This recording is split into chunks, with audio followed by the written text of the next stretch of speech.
Krishna Krishna Hare Hare Hare Rama Rama Rama Hare Hare.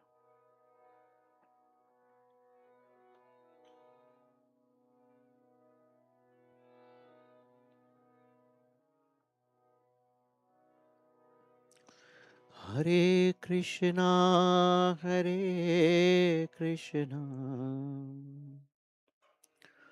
Krishna Krishna Hare Hare Hare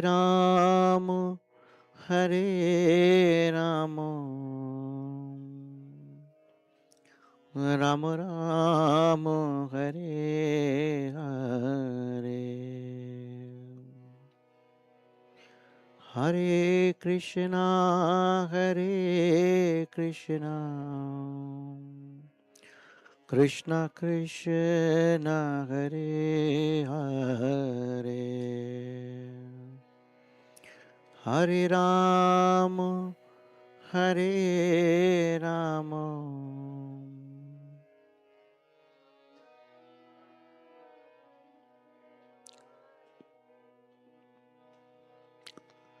Hare Krishna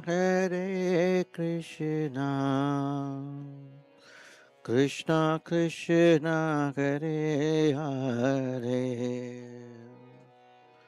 Hare Rama Rama Rama Hare Hare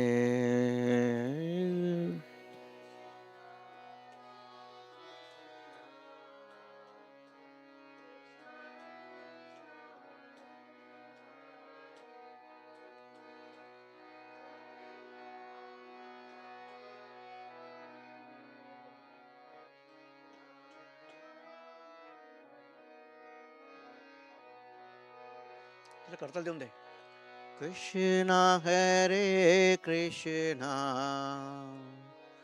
Krishna Krishna Hare Hare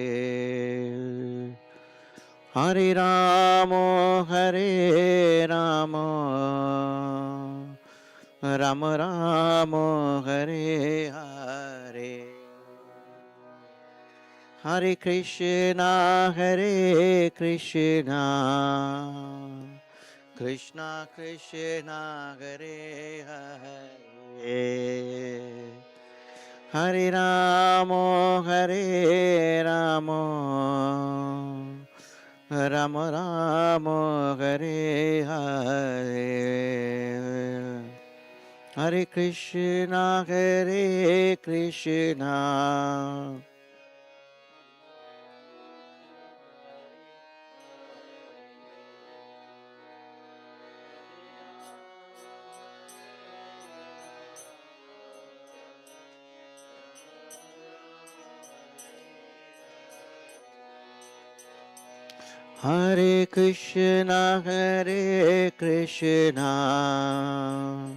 Krishna Krishna Hare Hare Hare Rama Rama Rama Hare Hare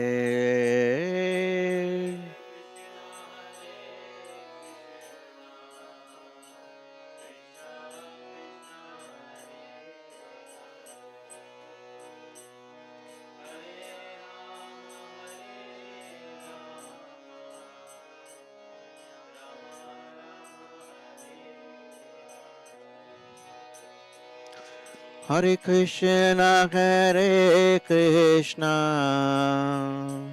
Krishna Krishna Hare Hare Hare Rama Rama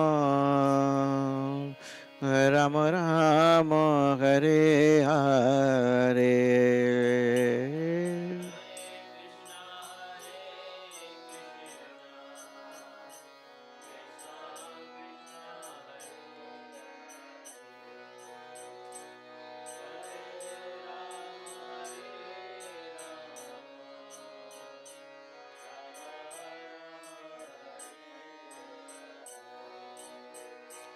Hare Krishna, Hare Krishna, Krishna Krishna, Hare Hare, Hare Rama, Hare Rama, Rama Rama, Hare Hare,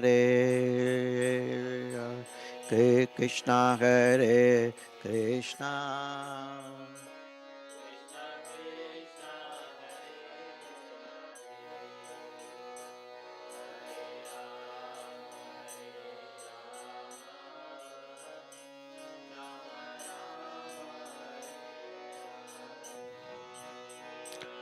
Hare Krishna, Hare Krishna,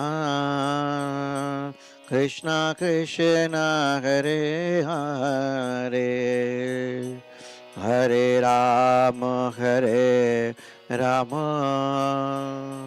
Rama Rama, Hare Hare.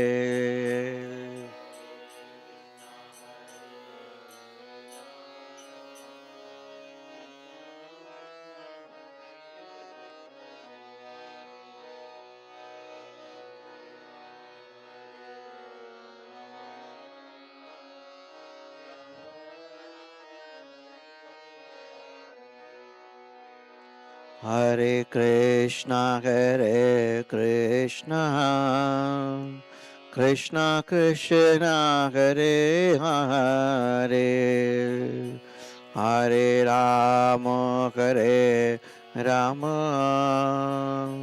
Rama Rama, Hare Hare.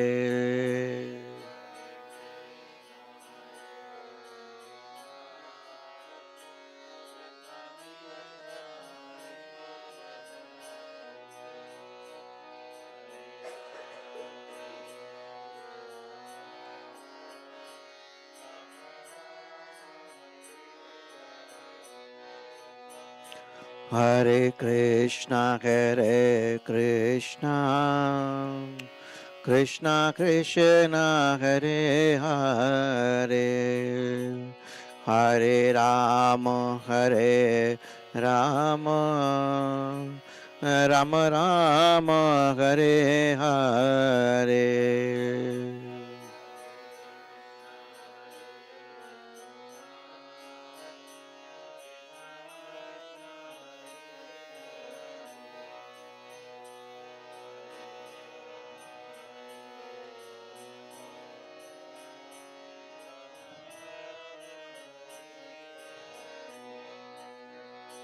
Hare Krishna, Hare Krishna, Krishna Krishna, Hare Hare,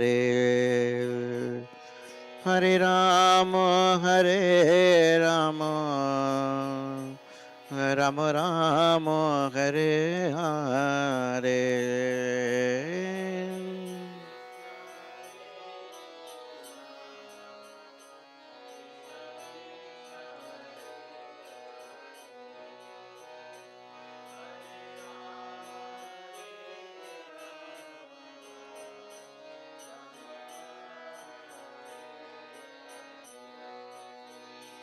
Hare Krishna, Hare Krishna, Krishna Krishna, Hare Hare, Hare Rama, Hare Rama, Rama Rama, Hare Hare.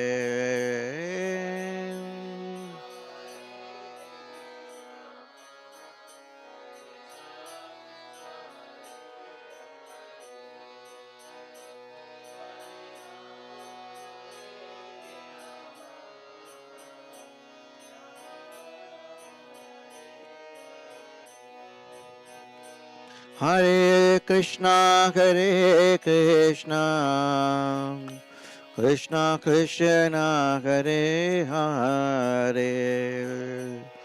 Hare Rama, Hare Rama, Rama Rama, Hare Hare.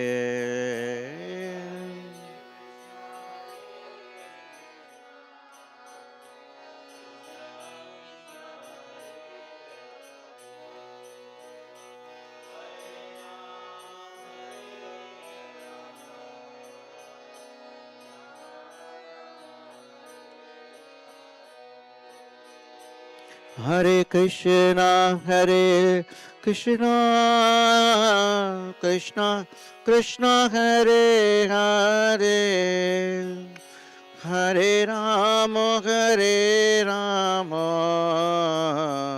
Rama Rama, Hare Hare, Hare Krishna, Hare Krishna, Krishna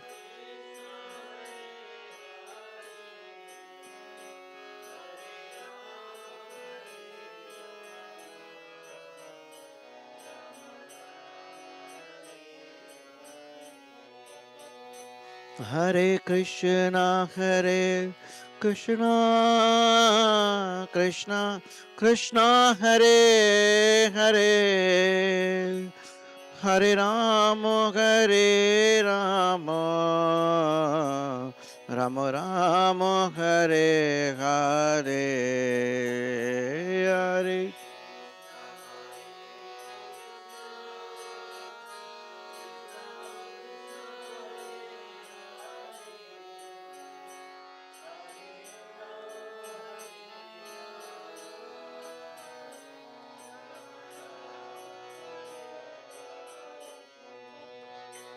Hare Krishna, Hare Krishna, Krishna Krishna, Hare Hare, Hare Rama, Hare Rama,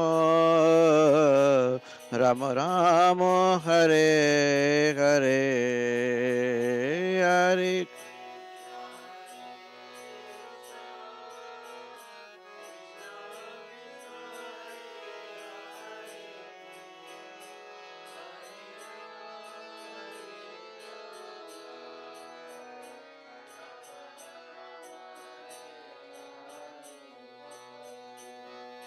Hare Hare Krishna, Krishna Krishna, Hare Hare, Hare Ram, Ram Ram, Hare Hare.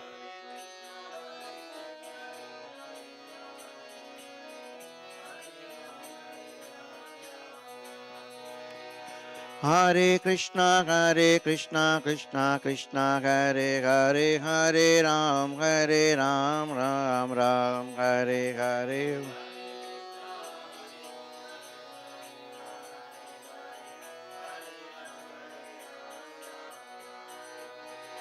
Hare Krishna, Krishna Krishna, Hare Hare, Hare Ram, Ram Ram, Hare Hare.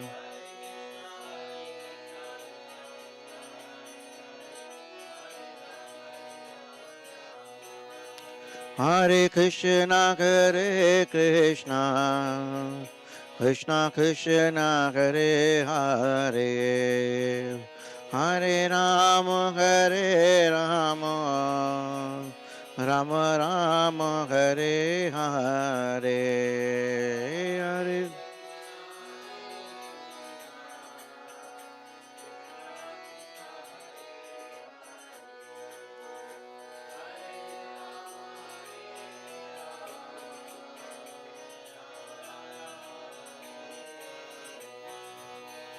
Hare Krishna,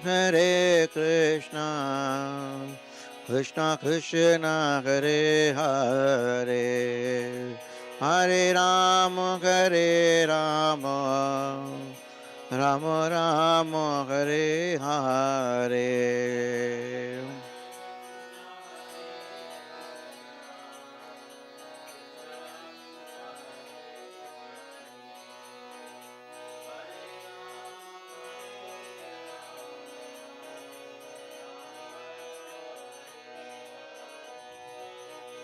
Hare Krishna, Krishna Krishna, Hare Hare, Hare Rama, Rama Rama, Hare Hare, Hare.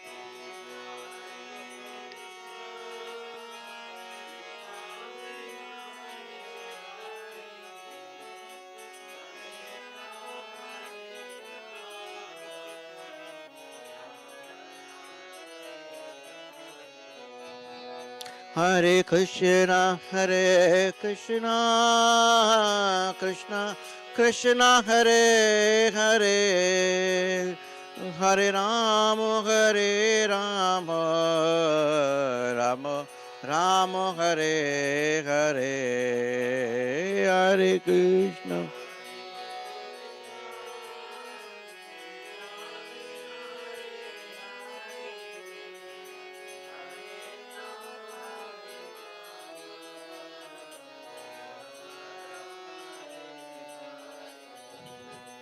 Hare Krishna, Hare Krishna, Krishna Krishna, Hare Hare, Hare Rama, Hare Rama, Rama Rama, Hare Hare, Hare.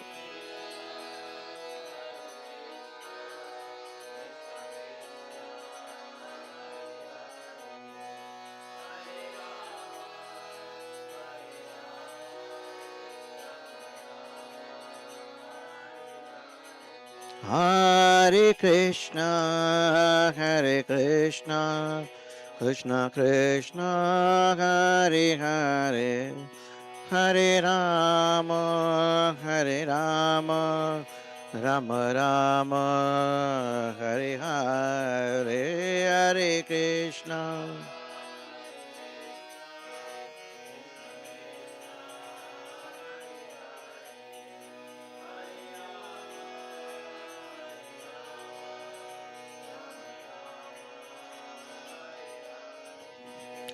Hare Krishna, Hare Krishna, Krishna Krishna, Hare Hare, Hare Rama, Hare Rama, Rama Rama, Hare Hare.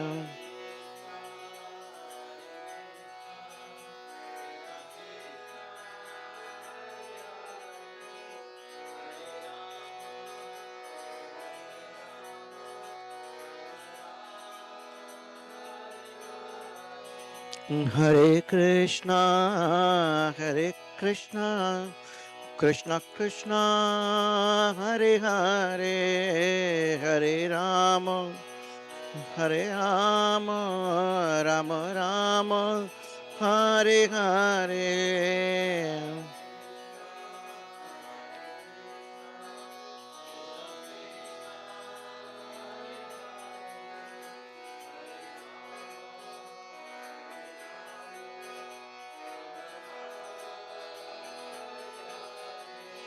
Hare Krishna, Hare Krishna, Krishna Krishna, Hare Hare, Hare Rama, Hare Rama, Rama Rama, Hare Hare, Hare Krishna.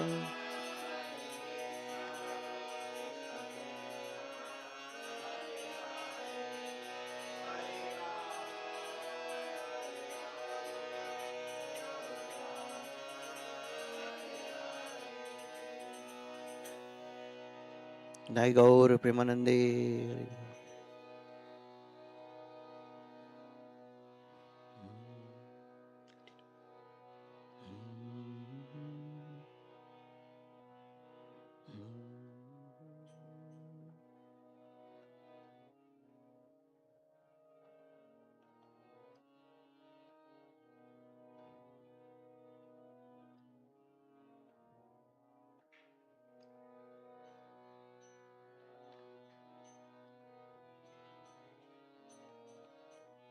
Hare Krishna, Hare Krishna, Krishna Krishna, Hare Hare, Hare Rama, Hare Rama, Rama Rama, Hare Hare, Hare Krishna.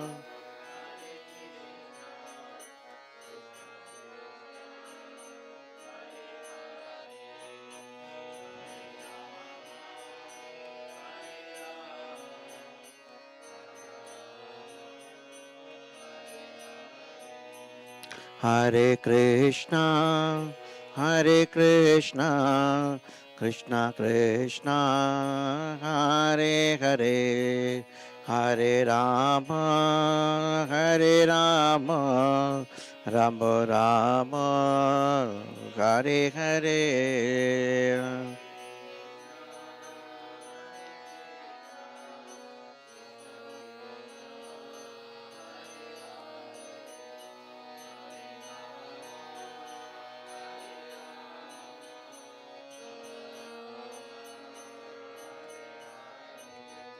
Hare Krishna, Hare Krishna, Krishna Krishna, Hare Hare, Hare Rama, Hare Rama, Rama Rama, Hare Hare.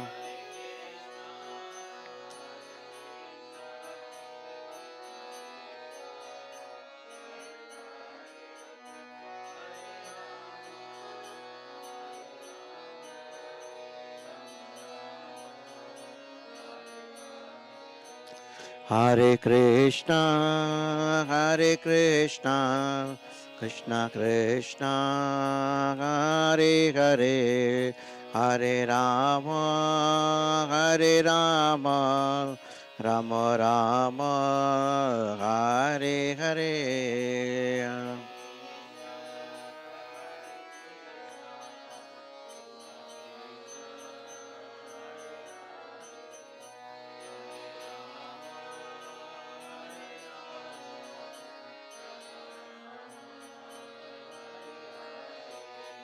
Hare Krishna, Hare Krishna, Krishna Krishna, Hare Hare, Hare Rama, Hare Rama, Rama Rama, Hare Hare.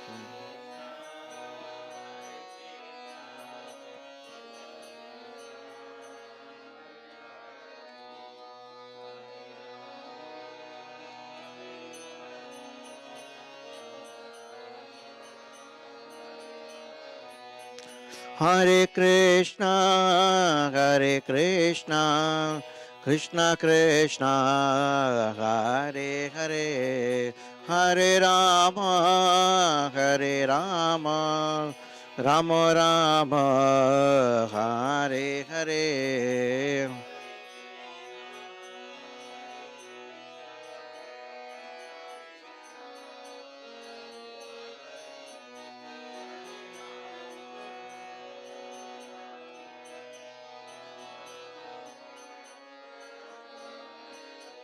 Hare Krishna, Krishna Krishna, Hare Hare, Hare Ram, Ram Ram, Hare Hare.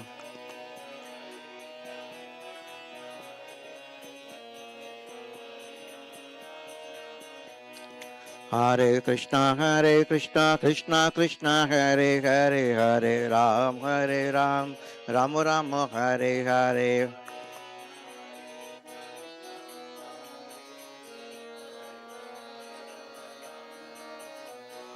Hare Krishna, Krishna Krishna, Hare Hare, Hare Ram, Ram Ram, Hare Hare.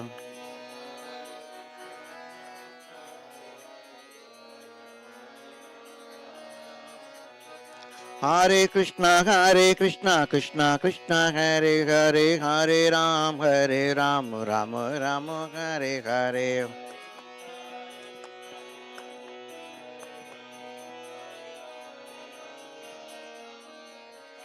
Hare Krishna, Krishna Krishna, Hare Hare, Hare Ram, Ram Ram, Hare Hare.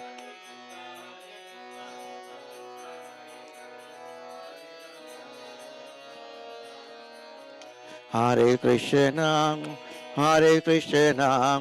Krishna Krishna, Hare Hare, Hare Rama, Rama Rama, Hare Hare.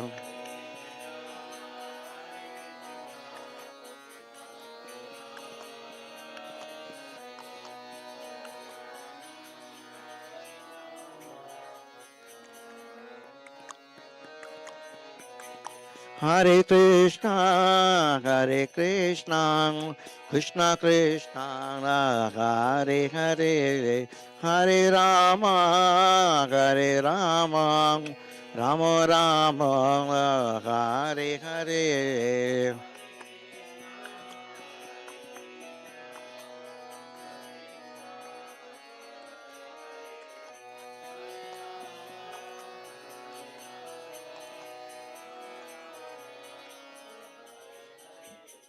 Hare Krishna, Hare Krishna, Krishna Krishna, Hare Hare, Hare Rama, Hare Rama, Rama Rama, Hare Hare. एक minute हरे तेरा मन continue कर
Okay, let's see what you've got there.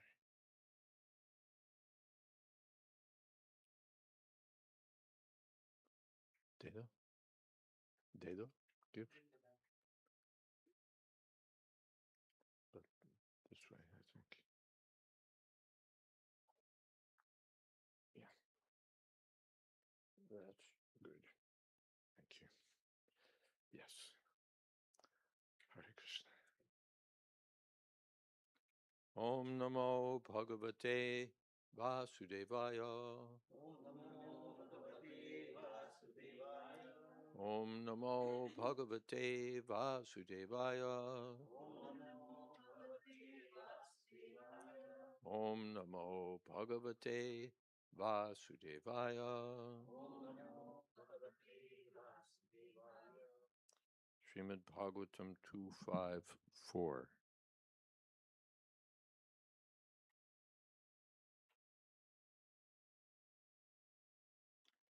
Yad Vigyano Yadadharo Yad Paras Tvam Yadatmakaha Eka Srijasi Bhutani Bhutai Evatmamayaya Yad Vigyano Yadadharo Yad Paras Tvam Yadatmakaha Eka Srijasi Bhutani Bhutar Evatmamayaya Yad Vigyano Yadadharo Yad Parastvam Yadatmakaha Eka Srijasi Bhutani Bhutar Evatmamayaya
Yadvigyanaha, the source of knowledge.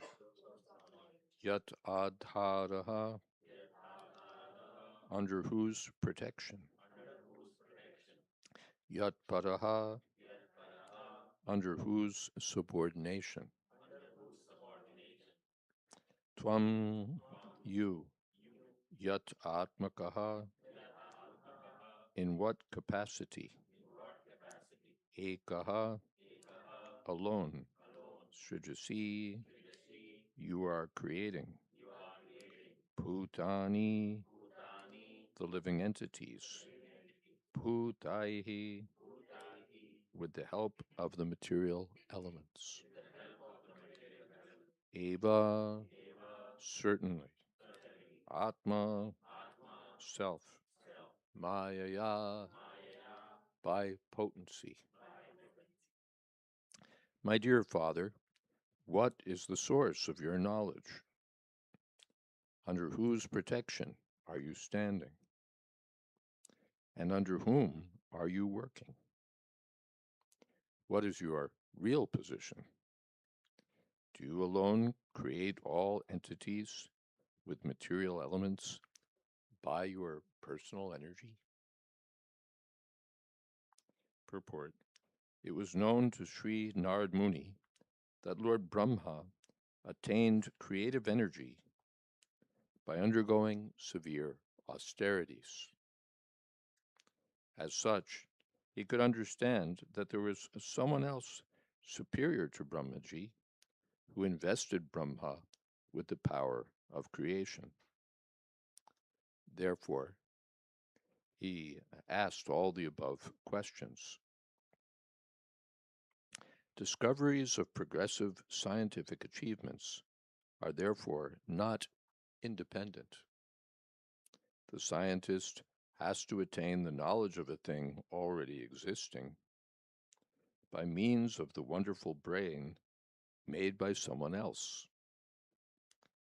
A scientist can work with the help of such an awarded brain, but it's not possible for the scientist to create his own or a similar brain. Therefore, no one is independent in the matter of any creation, nor is such creation automatic. Om Ajnanatimidandhasya Gyananjana Shalakaya Chakshurmilitam Jena Tasmai Shri Gurave Namaha.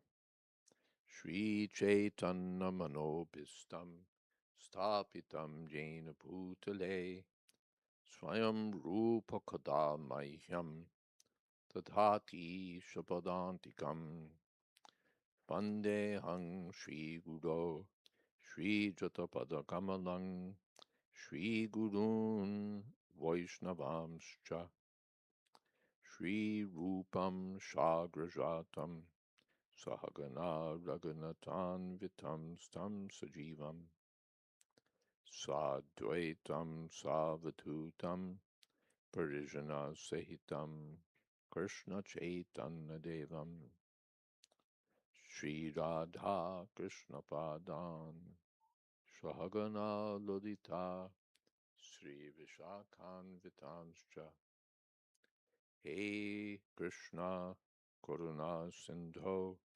Dinabandho Jagatpate Gopesha Gopika Kanta Radha Kanta Namostute Tapta Kanchana Gaurangi Radhe Vrindavaneshwari Vrishabhanu Sute Devi Pranamami Hori Priye Vancha Kolpatarubhyascha Kripa Sindhobhyevacha Patitanam Pavanebhyo Vaishnavebhyo Namo Namaha Shri Krishna Chaitanya Prabhu Nityananda Shri Advaita Gadadhar Shiva Shari Gaur Bhaktarinda Hare Krishna Krishna Krishna Hare Hare Hare Rama Rama Rama Hare Hare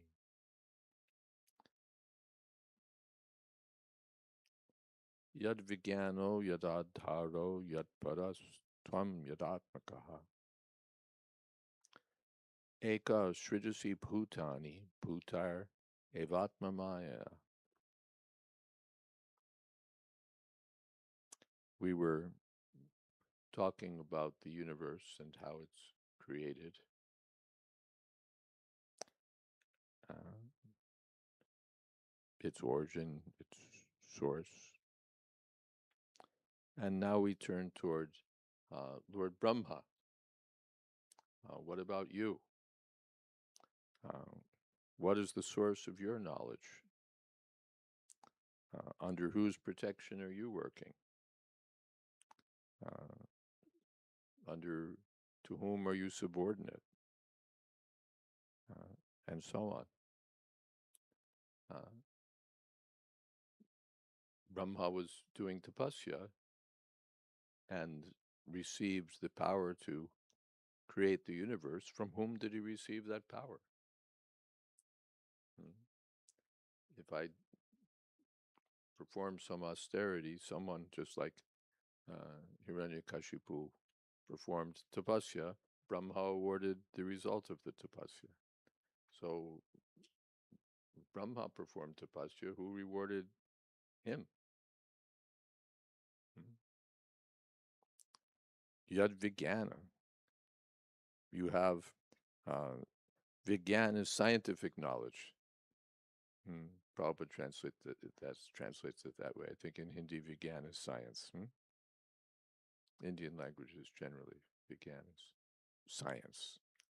So there was some scientific knowledge. Actually, scientific knowledge these days is like that. It's how to do something.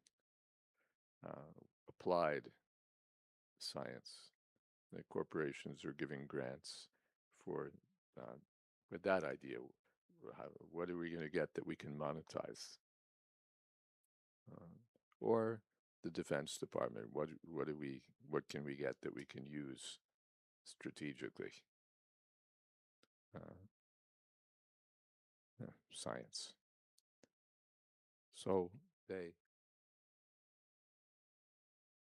where's this scientific knowledge coming from?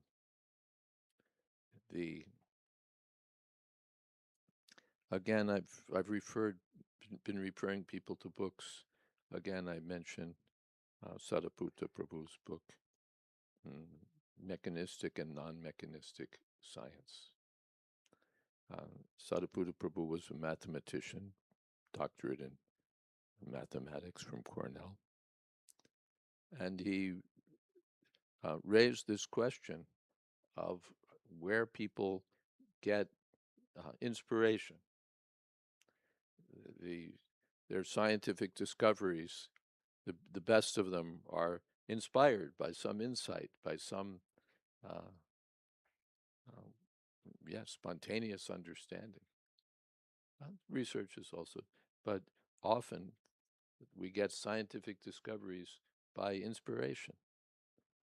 And he gives examples of scientists who were working on some problem, couldn't solve it, and then they went to sleep one night and woke up with the answer. Some mathematical problem, physics problem. He gave other examples, not in science, but uh, Mozart. He would go on a morning walk and he would have an inspiration for writing some musical composition. By the time he got back home, pretty much the whole composition would be there in his head. He would just write it out and refine it. And there are other uh, many examples.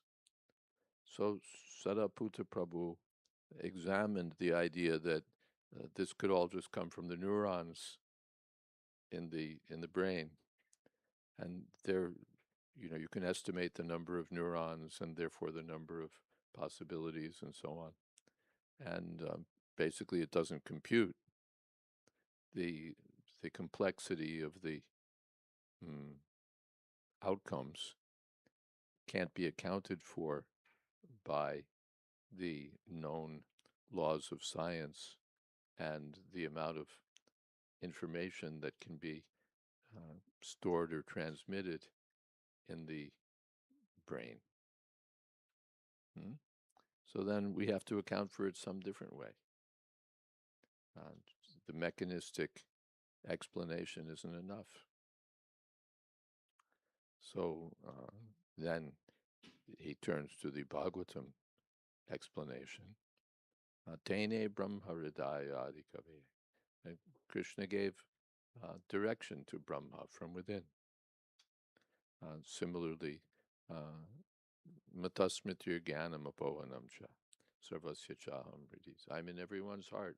I give direction. Or Dadami Buddhi Yogam Tam Yenamam Upayanti Te. I give uh, Buddhi Yoga. So that we can accommodate, that someone, just like I may be not very learned in science, but if you tell me, instruct me about something, then I can understand it. Maybe. Uh, Something that I couldn't figure out on my own. If you say, do it like this, then yes, now I know. Otherwise, coming up with it on my own might have taken 500 years. So Brahma, Tene Brahma Hridaya Adhika. The Adhikavi, Lord Brahma, receives knowledge from Krishna.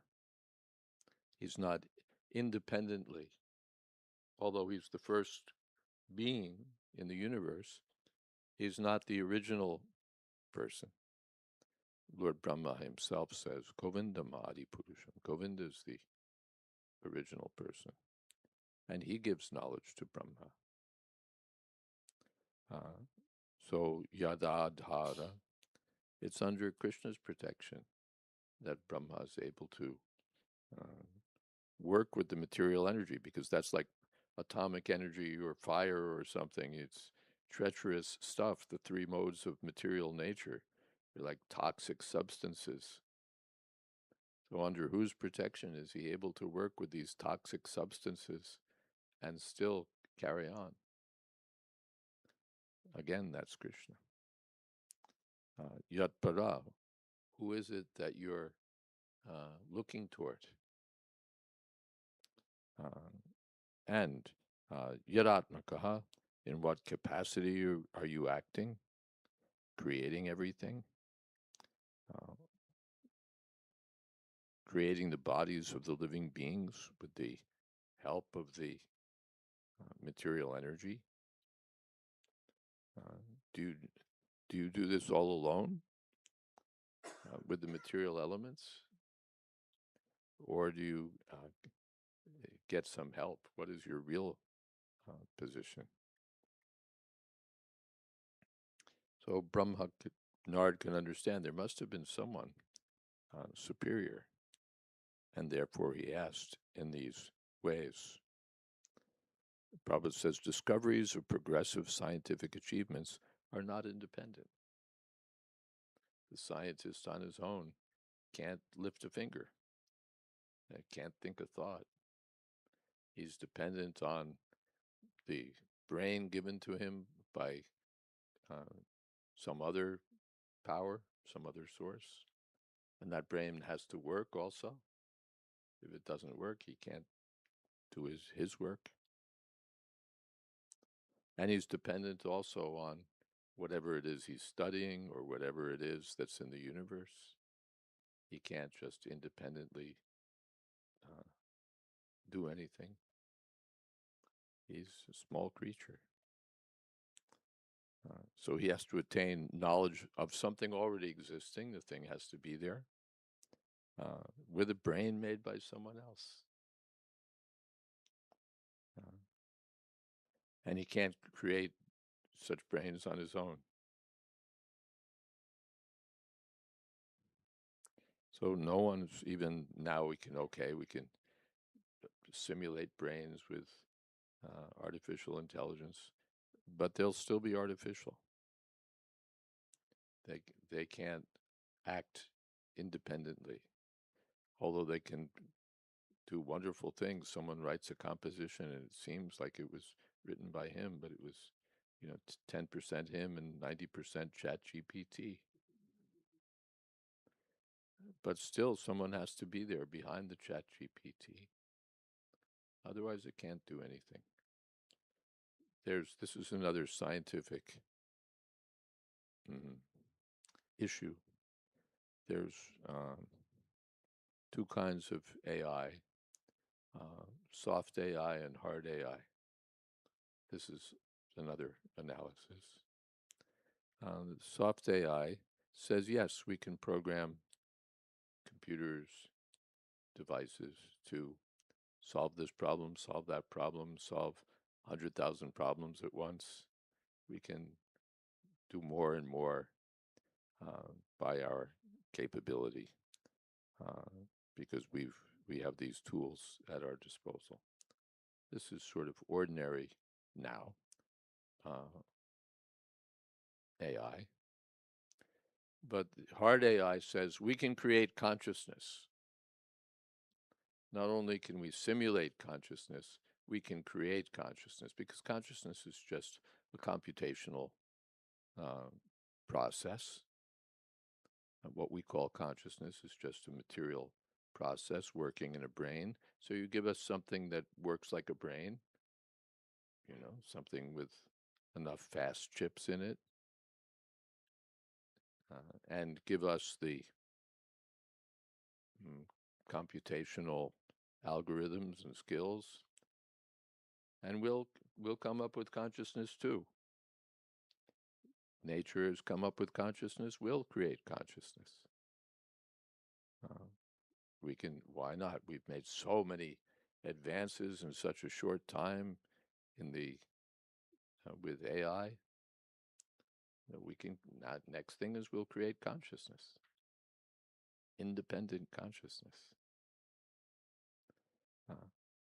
So that's the claim of hard AI. And this hope, which was very prominent maybe 20 years ago, has faded considerably because it turns out, first of all, to be a lot harder than they thought, even to, make progress in this direction. But perhaps more significantly, because, all right, suppose they make wonderful, wonderful progress, but philosophers have questioned the entire validity of the project on conceptual grounds. To give one example, there's a philosopher, John Searle, at UC Berkeley. He attended one of our conferences at ISKCON Bhaktivedanta Institute. he's come up with the Chinese room analogy or experiment, thought experiment.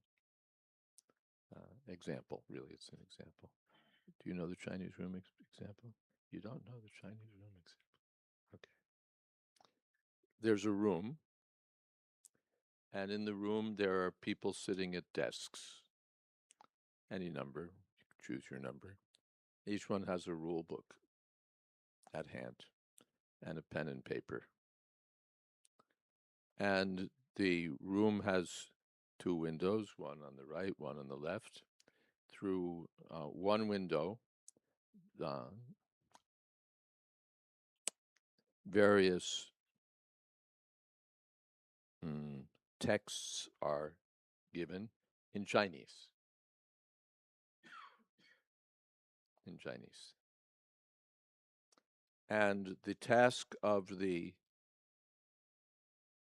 people sitting at the desks is to take the Chinese characters and translate them into English.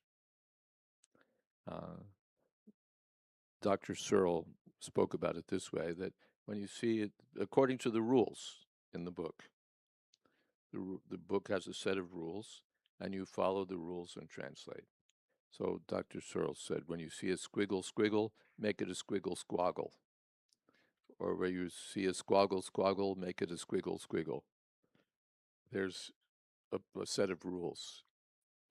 And at the end, you take that paper, which is now in English, because that was the purpose of the rules, and it goes through the other window. So the people at the giving end, they give Chinese, and on the receiving end, they receive English. Wonderful. Now, the question is, do the people in the room know English? Do the people in the room know English? What do you think? Do they know English? No. Do they know Chinese? No. All they know is, the rule book might have been written in French. When you see this symbol, make it that symbol. When you see this symbol, make it that symbol. There's no, what would you say? It doesn't mean that they're endowed with consciousness of English or of Chinese. They're just acting as agents who change this to this, this to that. So Dr. Searle has argued that your artificial intelligence is like that. However sophisticated, basically it's taking one symbol and translating it to another symbol. And Sadhaputta sort of went into it deeper, and he went into it and said, you take a numerical value and you move it from this register to that register. That's really all you're doing. Or at a lower level, an electronic pulse of a certain magnitude is applied or not applied at any given spot. If it's applied, that's a 1. If it's not applied, it's a 0. So according to certain rules called programs, there's either an electrical higher magnitude pulse or a lower magnitude or no magnitude value applied to this register, that register, this register, that register. Where's the consciousness there? Is it in the numbers themselves? Is it in the sequence of instructions? Is it in amplitude, higher amplitude or lower amplitude? Where's your consciousness? Really, what we're doing is just manipulating symbols according to some particular set of instructions devised by human agents. All right, it could even be devised by computer agents, but someplace in the back you're going to find consciousness. So you have this problem with hard AI, although it has its serious devotees. It's not just a wacko theoretical, off-track, obscure idea. Big minds and scientists in science have been proposing that yes, it's just a question of time, or that the what would you say, the boundaries between uh, artificial intelligence and real intelligence are becoming more and more obscure. There's the difference between artificial intelligence and real intelligence, so that we, from that point of view, we come to the point finally where artificial intelligence is independently conscious. These are all conceits. There's also another argument. This was given. Yeah, David Chalmers is another philosopher, has uh, argued that he's spoken about what he calls the hard problem of consciousness. There's a soft problem of consciousness, uh, which is the one that's usually addressed. What part of the brain lights up when you see something? What part of the brain lights up when you stub your toe? What part of the brain lights up when you're trying to solve a mathematical problem? What part of the brain lights up when you fall in love? So, and then what happens? What kind of endorphins or uh, biochemicals are released in what sequence and to what extent, so that we feel this or feel that or experience this or experience that and then do this or do that. Those are the soft problems of consciousness. And that's, he said, a sort of tongue-in-cheek designation because they're not easy. Uh, that's the easy problem of consciousness, he said. And it's tongue-in-cheek because it's not so easy. But the hard problem of consciousness is to understand what it is. There's experience, which we recognize. And Sadhaputta gave the example that you can take a little machine, you take a little Raspberry Pi computer and a sensor, a light sensor, and a printer, and then with your program, you set up the program so that when a red light shines, the the sensor recognizes it and sends the message to the computer, and the computer prints out, "I see a red light." Mm-hmm. So you've emulated what happens with the human being. The human being sees a red light. The computer sees a red light. The computer says, now you can have voice synthesis. I see a red light, and it can sound like a real voice. And the human being can say the same thing. So then where's the difference? But David Chalmers offers that there's something called consciousness, which we have from our own experience. The computer doesn't have that experience. We have that experience. It's called technically qualia. Qualia are experiences. There's something that it's like to experience a red light. He puts it another way, that there's something that it's like to be a bat. Bats. So apart from, you can chart out its course and you can learn about its radar and, all of that kind of stuff. But there's something that it's like to be a bat. We're not bats, so we don't know exactly. But there's something that it's like to be a bat.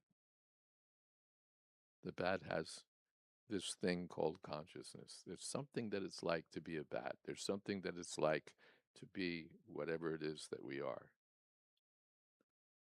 Because there's more to it than just, hmm, even if you look at it another way, there's electricity being applied to, it's either a one or a zero in our brain because of, but then even you go to chemicals, because it's the chemical that allows the signal to be generated.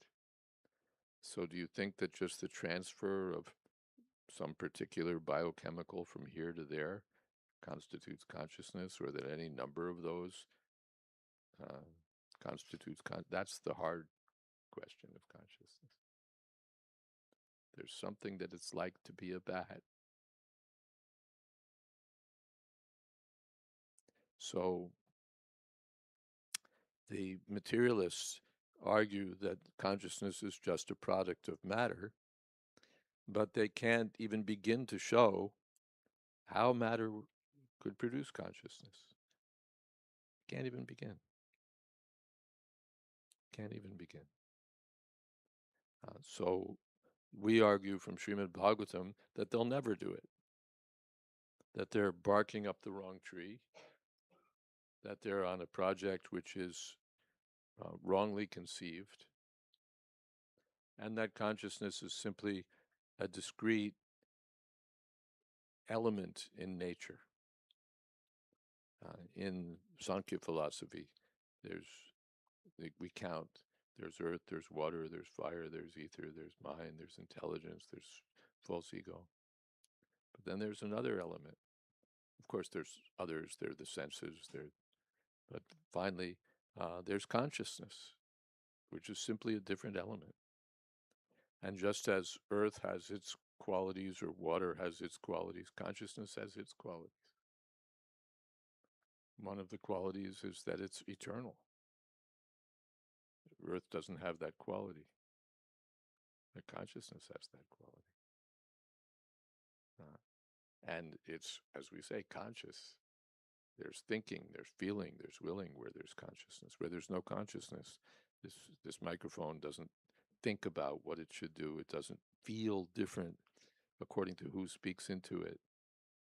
It doesn't have a desire to please us by amplifying things. It's just inert matter, insentient matter. But a person has thoughts, has feelings, has desires. And that's what makes the inert stuff do things. We had some desire, so we hired an architect. We had some plans made, and he hired a contractor, and then there's plumbing, and there's electricity, and there's walls and floors, and you get a house. The elements of the house don't assemble themselves. They don't say, "Hey, I'm tired of just sitting around being I'm a window and you're a door and you're a wall. Let's get together." No, some conscious person has the thought, the desire, the feeling, I would like to have a house. That's possible for conscious living beings. Matter doesn't come up with that. So the original conscious living being placed in the universe is Lord Brahma. But it appears that Brahma is not intelligent, is not independent in his consciousness. He dependent on some superior authority. So Narad Muni is asking about that. There's also a different take on this verse by Srila Vishwanath Chakravarti Thakur. He reads the verse somewhat differently. Not as a question, but as an affirmation. Because we find in this chapter, however you read it, that Nard at first seems unsure. Do you, seems like you're the chief person here. That was in the previous verse. Everything's within your grip like a walnut in someone's hand. So it looks like you're the top person. And so in Vishwanath Chakravarti Thakur's reading, that same thought is continued in this verse. He says, "Let the universe be. Please explain something about yourself. You are your source of knowledge. Yad Vijnana. You're your own shelter. Yad Adhara. You're dependent on yourself alone. Yat Para. And you are your own Atma. I think you are the independent Supreme Lord." Eka means without help from anyone. So in his reading, Narada has a misunderstanding that Brahma alone is the ultimate person, that he's completely capable of doing whatever he's done. So as with so many verses in Bhagavatam, there's more than one way to read and appreciate what's said.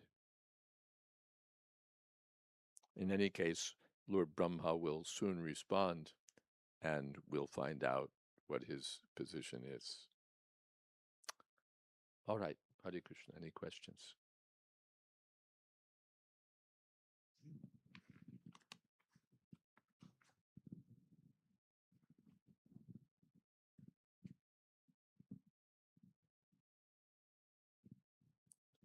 Sadhaputta, by the way, one impetus for his becoming Krishna conscious is that he understood where this artificial intelligence project was going. Before there was artificial intelligence, there were just computers, or they were called Turing machines. Alan Turing was a British mathematician who helped decode the Enigma cipher during World War II for the British. And to do it, he needed machines that could do calculations very quickly. And so they, according to his specs, they manufactured such machines at, what was it, Benchley Park, I think. And so they were Turing machines. Now we call them computers. But Sadhaputta Prabhu understood that according to the mechanistic worldview, which is sort of the prevailing worldview in science, we're nothing but sophisticated Turing machines. We're nothing more than sophisticated computers. And he understood that that makes life terribly bleak. I'm nothing more than a machine. And that wasn't satisfactory for him. And so that led to deeper inquiry, and finally he came in touch with Srila Prabhupada and Krishna consciousness. So his books are excellent, and especially this mechanistic and non-mechanistic. If you have colleagues who are deep in science or mathematics, you can recommend or offer this book as something for them to think about. Yes. So Maharaj, Prabhupada translates Vigyan as scientific, spiritual knowledge.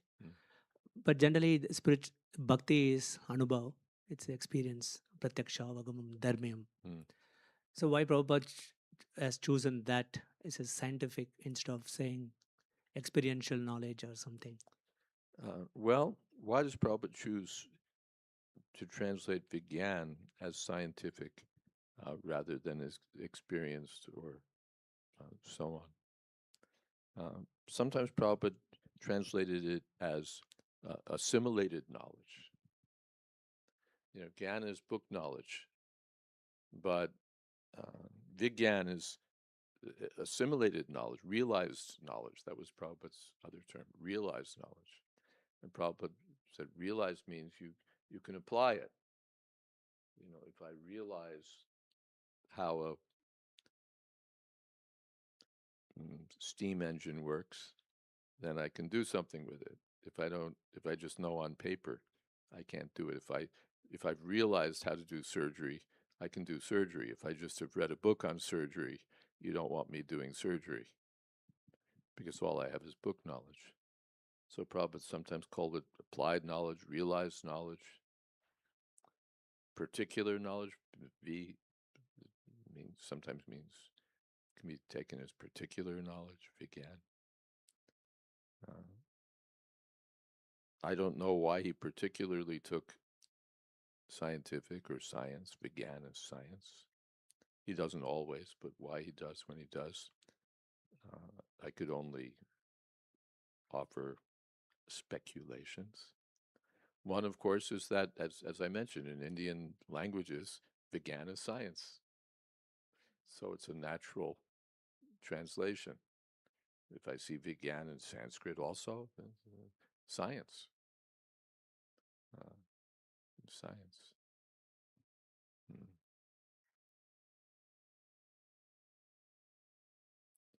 Just like Purush.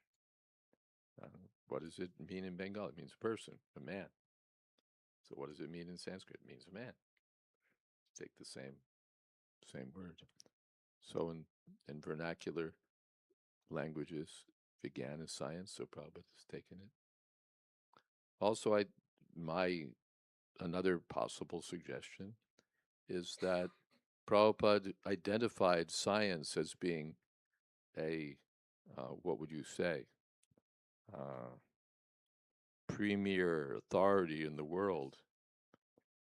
The materialistic scientists want to monopolize all knowledge practically and say it comes within our domain. We know.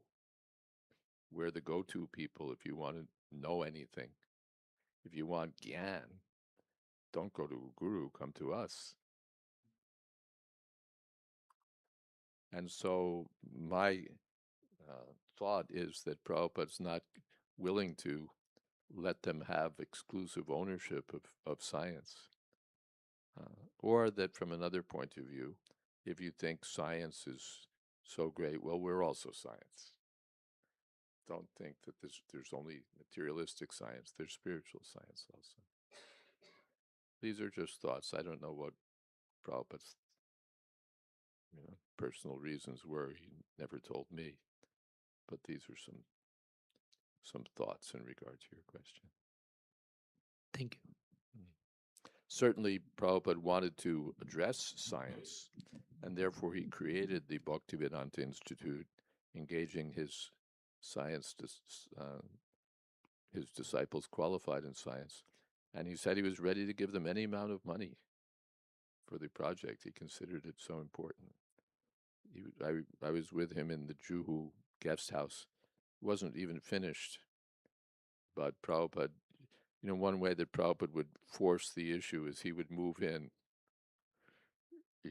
Not that I'll move in when you finish. I'll move in before you finish, and see to it that you step on the gas pedal, as it were, that you expedite things. So Prabhupada had moved into his quarters. They'd expedited that part, even though it was still a construction site. Prabhupada's quarters were beautifully done. And Prabhupada was sitting with Swarup Damodar and others. And Prabhupada said, so what do you need, Swarup Damodar? You want this building? You can take it. We'll build another one. So Prabhupada gave great importance to the work of Bhaktivedanta Institute, presenting Krishna consciousness within the terms of science, or bringing Krishna consciousness into the world of scientific dialogue or intellectual dialogue more broadly. It's not just for religious people or spiritual seekers, but any intelligent human being deserves to be presented with this these understandings of Krishna consciousness in such a way that they'll take it seriously. So if you're a scientist, we'll present it in scientific language. If you're an artist, we'll present it in artistic language. If you're something else, then something else. But the science is so powerful in its influence now. And it's okay, it's accomplished wonderful things. But when it goes beyond its limits and claims to be able to answer metaphysical questions, then it deserves to be challenged. Then it becomes demonic, actually, when it claims to be able to answer metaphysical questions, and the answer is that matter explains everything, then it's demonic. Aparaspra sambhutam kimanyat kamaitakam. That okay? Something else? Maharaj, Hare Krishna Maharaj, there is an online question. If even Brahma depends on Krishna for intelligence and power, what does this teach us about our own independence? Well, you can guess. Sounds like the question's already answered.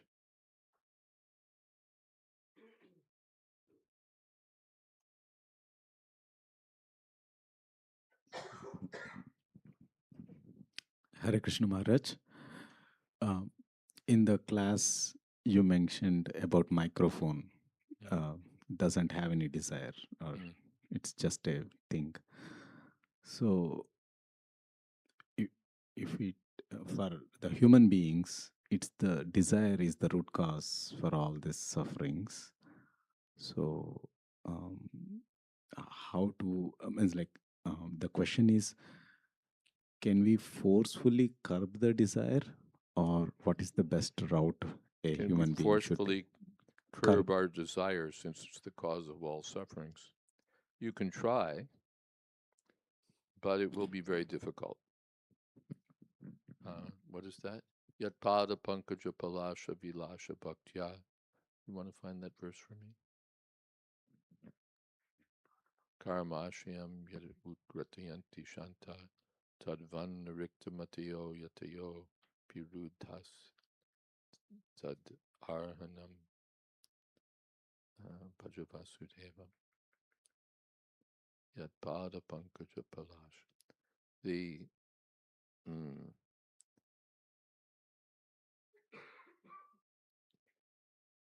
those who are simply trying to stop the waves of desire.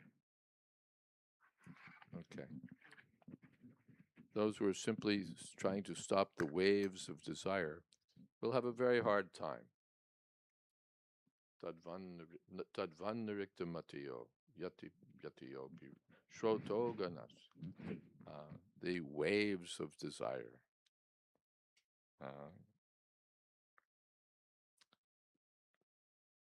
Rudha shroto ganas. To become free from the waves of desire simply by suppressing those desires or trying to cancel those desires, as Munis may do, as Buddhists, they want to become, what is the word? Empty of thought. It's not very easy to stop thought. They talk about it, but it's very difficult to stop the mind or to focus the mind on something impersonal. Klesho dikataras avyakta sakta chetasam. It's very difficult to fix the mind on something with no form, no qualities. You just wind up thinking about the no things. Don't think of a white rabbit. We can say no this, no that, but you wind up thinking of all those things. So no desire for this, no desire for that. You wind up thinking about all those. Therefore, it's very difficult. But Yat pada pankaja palasha vilasha bhaktya karmashyam gratitam udgratiyanti santa. For those who engage their minds in the thinking of the lotus petal feet of Krishna in devotional service, for them the knots of material entanglement are untied and they become free from these waves of desire. Shrotoganas tamaranam aranam bhajavasudevam. Therefore, we're advised to engage in the devotional service of Vasudeva Krishna. Then we can overcome these desires. Would you like to relay this phone back to its original owner? Thank you very much. Thank you, Maharaj.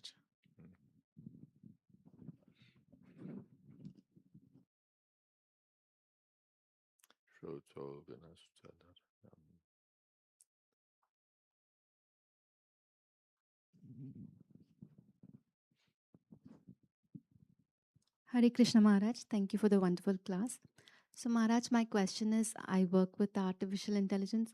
So how do I balance between how much time I spend on that and Krishna consciousness? Well, whether it's artificial intelligence or anything, artificial intelligence or chemistry or accounting or anything, that's time management. I don't have a particular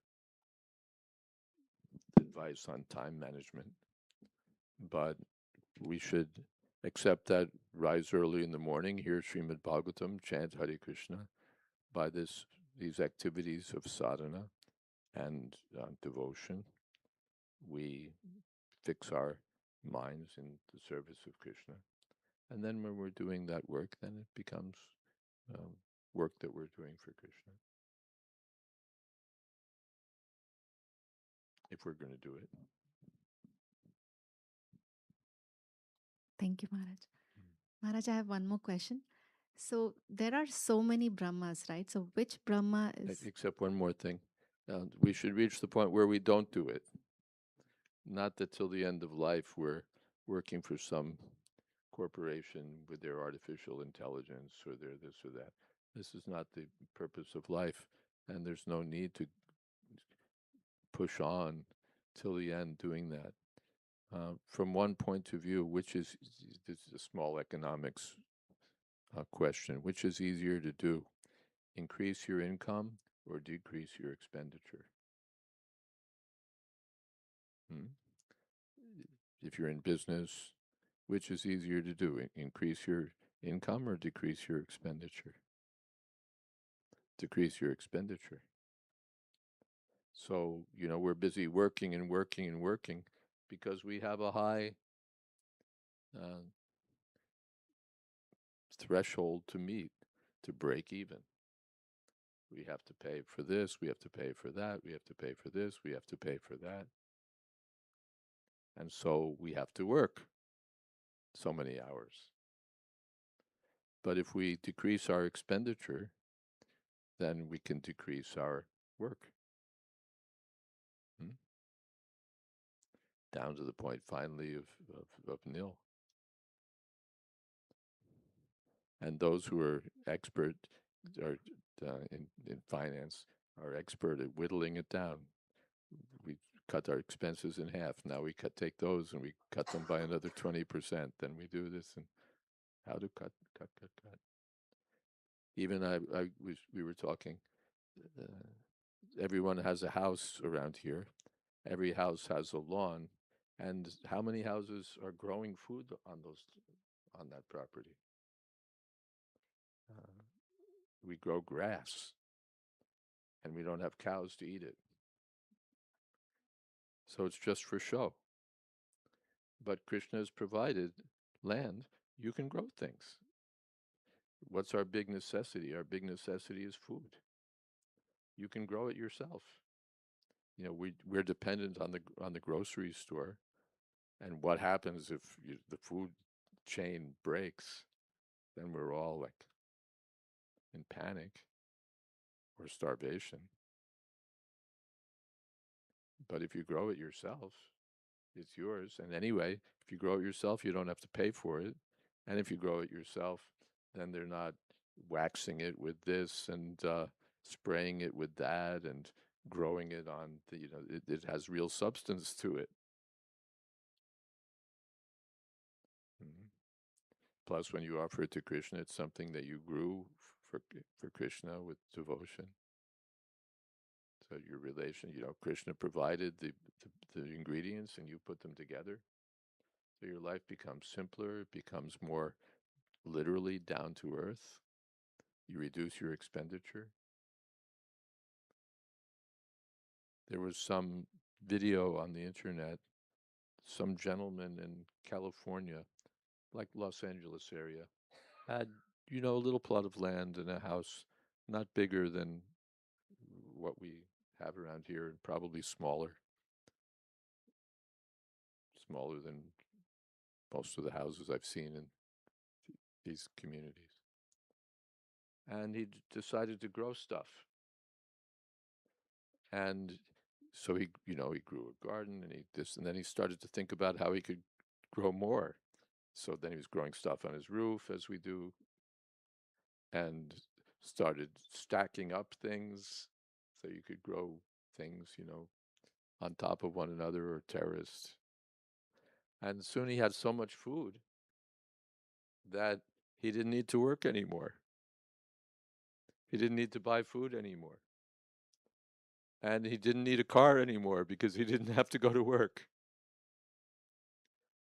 And for entertainment, he didn't need to go to the movies anymore. He would invite his neighbors over for dinner because he had so much that even he was giving food away. Even after he gave it away to his family members, still he had more. And Krishna's providing. And we think that we have to go to the grocery store, otherwise how will we eat? So, we may not take it as far as he did, but we have all this land that's going unused. Grow something. If you have a fence, the whole fence could be covered with Karela.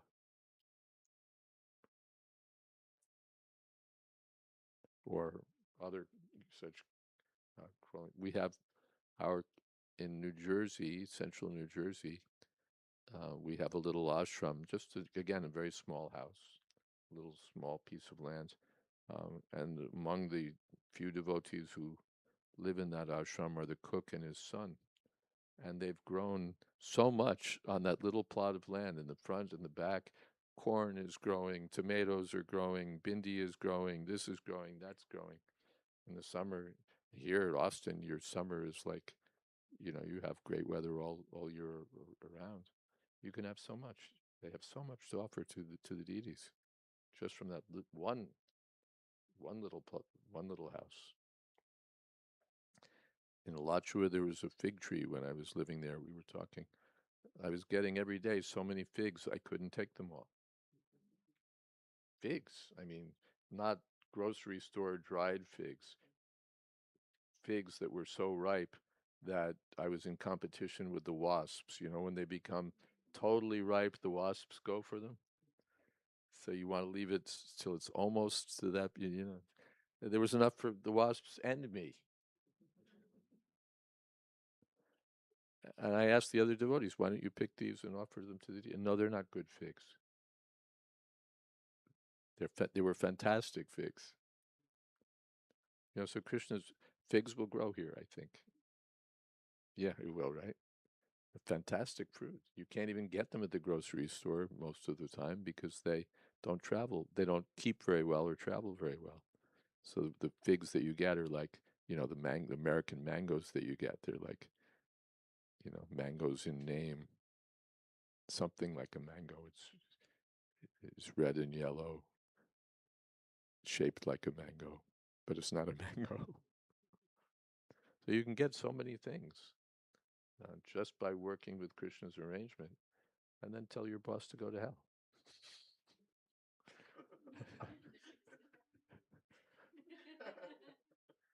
Well, you may not tell him that, but invite him over for lunch,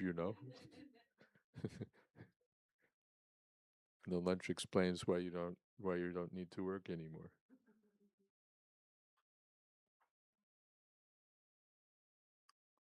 Reduce needless necessities.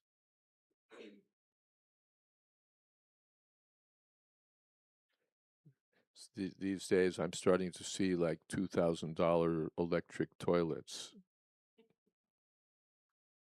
You know, it's got to be just the right temperature so that your butt will like it.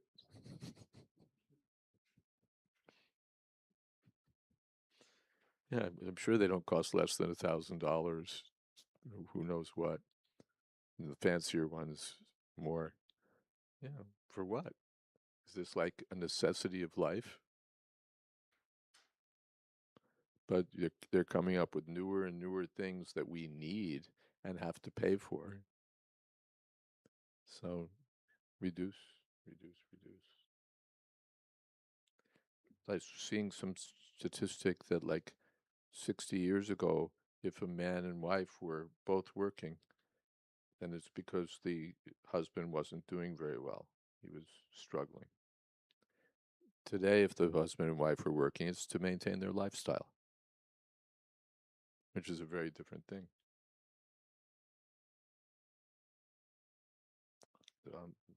But there was a question that started and then I interrupted it. Thank you, Maharaj.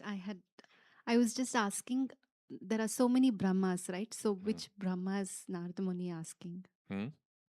Which Brahmas? That question was also asked by Krishna. Which Brahma has come?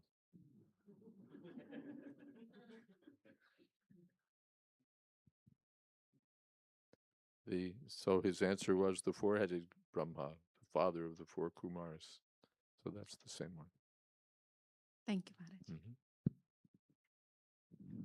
Hare Krishna Maharaj.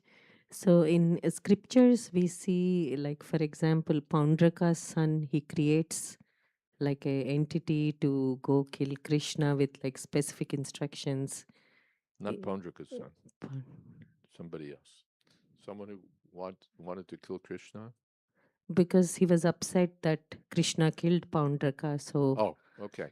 So he generates a very like specific instructioned demon. If he doesn't kill Krishna, he'll come back. So is that like extension of his own consciousness, or they were able to generate a separate entity? That's a very interesting question.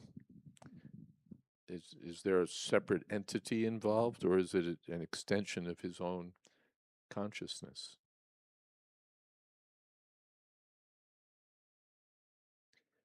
I didn't see a comment in Bhagavatam about that. It's presented essentially as a separate entity. And there are many instances. Lord Shiva creates Virabhadra. There are many cases where demons particularly are created in that way. But there may be cases where this is a case. I don't think this is a spiritual, Bhagavatam answer, but for your interest, because I found it interesting. The parapsychologists, the people who study weird phenomena, deal with things like ghosts, apparitions, poltergeists. And one of our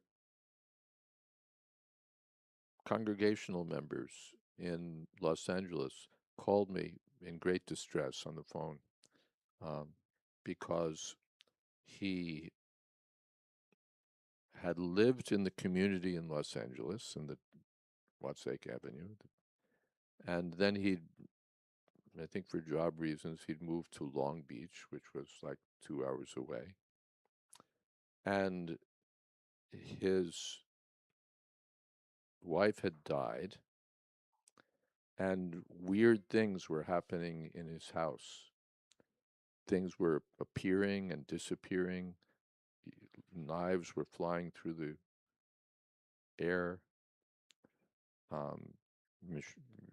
Things would turn on by themselves or turn off by themselves. And he was in fear. And he said that while walking near his home there was a graveyard, and he had passed by that graveyard, and he thought that maybe one of the spirits of the graveyard had, sort of climbed on his shoulders, as it were, and entered his home. So I'd done some reading on such things before.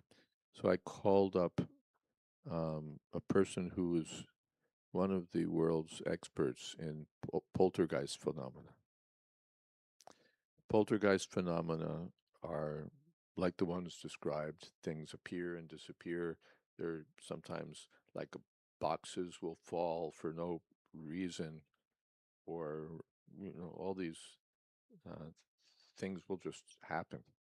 Poltergeist is German for playful ghost, but the play is not always very pleasing. And the, what kind of ghost is this? So the investigator explained to me that such, I'd already had some, but he further amplified or clarified my understanding that a poltergeist is an extension of someone else's consciousness. In fact, I'd asked our congregational member, is there a teenager in the house? And he said yes.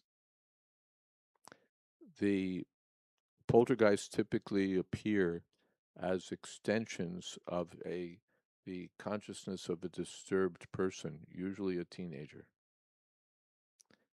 And scientists know this because when the person is present, the phenomena tend to appear.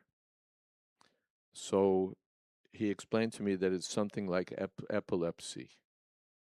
When there's epilepsy, then the electricity in your body goes all haywire, and there's what we call an epileptic fit.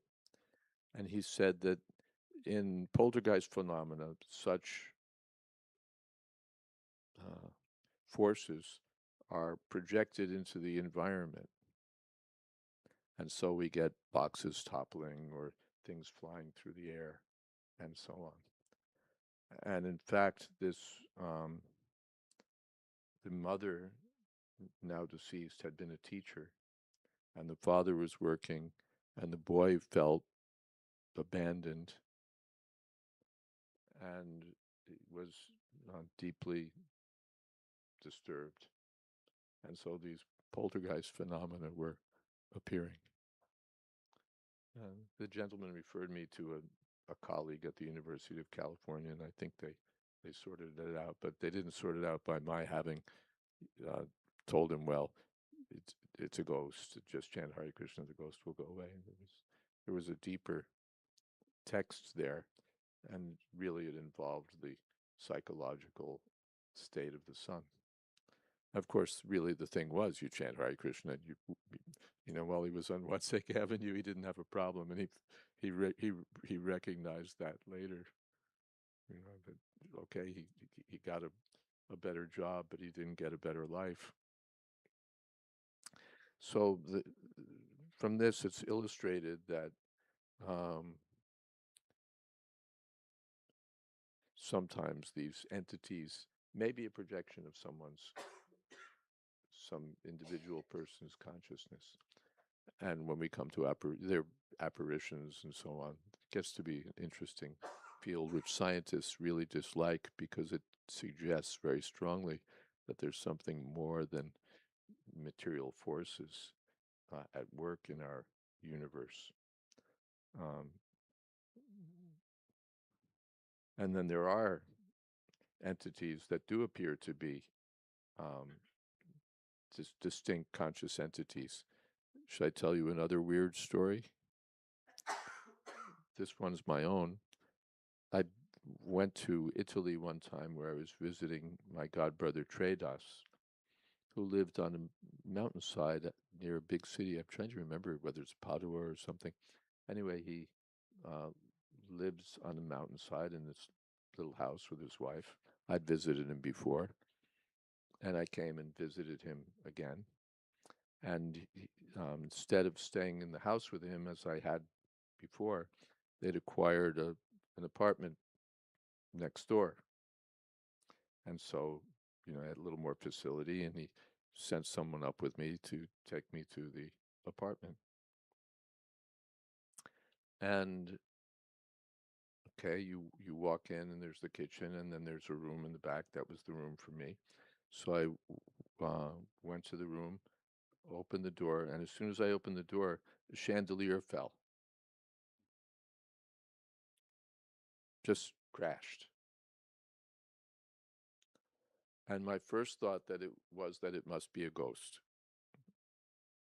And my second thought was that, well, when you opened the door, it shook things, and so the chandelier fell. I wasn't quite satisfied with that. It would have made more sense if it was when I was closing the door. You open the door, it doesn't make that much of a thing, but the chandelier crashed. So I got a broom and swept up the crystals and, did all of that and took my bath and went and had lunch with Jayadvaita Prabhu and told him about what had happened. And he wasn't surprised. He said that the apartment had been owned by some very attached man, and he'd run into hard times and committed suicide. And that such phenomena, weird things, were seen there regularly. My godbrother Niranjan Maharaj also stayed there, and he mentioned it to me one time where we compared notes, and he'd had similar weird experiences, the sound of chains rattling and all the usual ghost kind of stuff would happen there. So in these cases, it does appear that there's some independent entity who's in this case survived but become a ghost, as we read about in Bhagavatam, that living being by impious activities, and especially by suicide, can become a ghost. Asimananda Prabhu, thank you so much.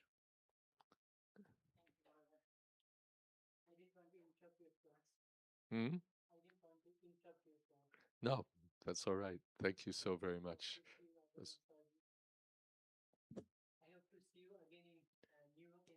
Thank you very much.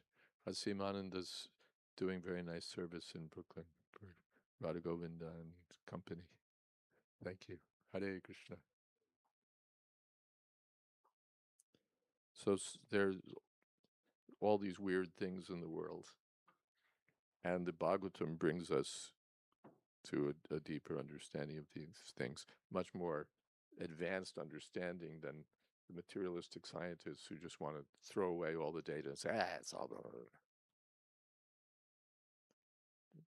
These things happen.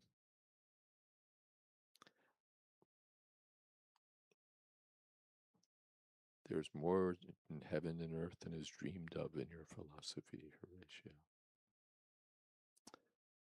So, anyway, a lot of science today.